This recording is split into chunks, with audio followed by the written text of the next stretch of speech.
The fourth annual Education Nation Summit is underway now in New York City. It brings together leaders in government, education, business, philanthropy to find fresh ways to fund and improve America's public schools. One novel approach, a new investment vehicle called social impact bonds. Jane Wells explains how they work and how they could turn a profit. Peanut butter, we like peanut butter. Some people invest in stocks, and some We like best. invest in preschool. Goldman Sachs is doing both, committing millions of dollars to fund high-quality preschool in Salt Lake City.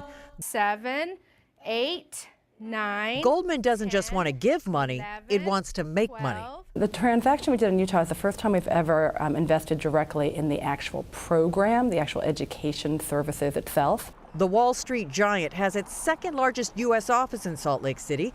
It's joined Chicago investor J.B. Pritzker to offer the local school district $7 million to fund preschool for children from low-income areas. The hope, better prepare them for kindergarten.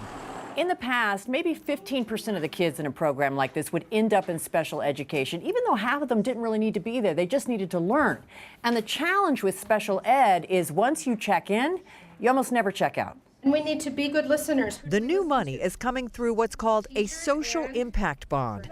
If the children get through third grade without needing special ed, investors will get their money back plus 5% interest.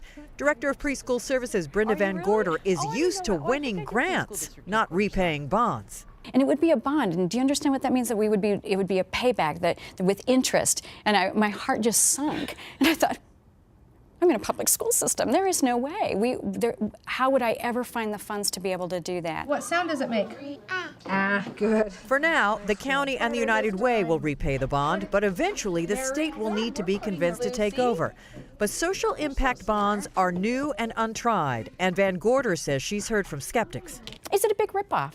Who's getting rich off of this? Tegan, are you here today? Parents do not feel Was it a ripped little off. windy? Tegan is one of 3 brothers to go through Should I do preschool. cloudy? All have had delayed speech. My oldest, that was in the program, he was caught up by kindergarten. Tegan's brother is now reading a grade level ahead. If kids can grow up into a system and become contributing members of our society, they're going to contribute in all different kinds of ways. We know that high-quality preschool works. What is hoped is that investing in it for profit also works. For Nightly Business Report, Jane Wells, Salt Lake City.